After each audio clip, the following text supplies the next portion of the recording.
عندي رسالة عاجلة شعرية يا قادة الأحزاب والشرعية. الفسل فيكم لا قعد على الكرسي يستخرج الورقة وهي مغرية. انتوا تعلمتوا ولكن نحنا يغلب علينا الجهل والأمية، من كثر ما يغلب علينا صاروا يتقاتلون أخوة على أرضية.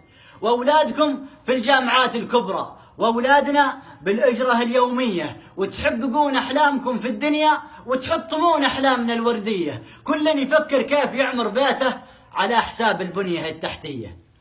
وعلاجكم ما هو هنا في الخارج، وعلاجنا في الوحدة الصحية. الوحدة الصحية المهلوكة فيها الأنابي والسرج مطفية، حتى جهاز الضغط ما هو فيها، ولا طواري أو سرر فردية. وأكبر مدينة في الوطن ما تملك إسعاف متكامل ولا دورية. حتى الوظائف بالوسايط تمشي، مش شرط تتخرج من الكلية، بالواسطة بينصرف لك راتب شهري موقع من جهة رسمية. وفوق ذا عاد الطمع قاتلكم، بتاكلون الشعب قطبة نية. أفقر مواطن تحسدونه حتى على الشال والمعوز وعلى الجنبية.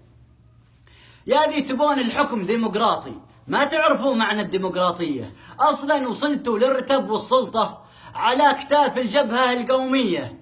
وإيش النتيجة بعد هذا كله؟ لا أمن، لا استقرار، لا حرية. أنا المواطن ذي عميت وعانه، بالله اعموا عاني الأخرية. اعموا عيوني كلها خلوني برتاح لو ما أشوف شي مولية. وعودكم طلعت هباء منثورة، ما عندكم مبدأ ومصداقية. وأوراق لعبتكم غدت مكشوفة، والعاد ورقة عندكم مخفية. لعبة لعبتوها على خلق الله، من بعدها قامت حروب أهلية. الإنسان ذي عنده هوس بالسلطة معروف ماشي عنده إنسانية، وإن كان مسلم هكذا أخلاقه ما باي أسس دولة إسلامية. بعتوا وعبتوا في وطننا الغالي، والعادنا من ذه ولا من ذيه. ضاع الوطن ونظامه الجمهوري، ما باقي إلا اسم جمهورية. كل من يرى هذا الوطن بايكتب على الوضع والحال الرديء مرثية. هذا الكلام المنطقي والواقع، والعفو منكم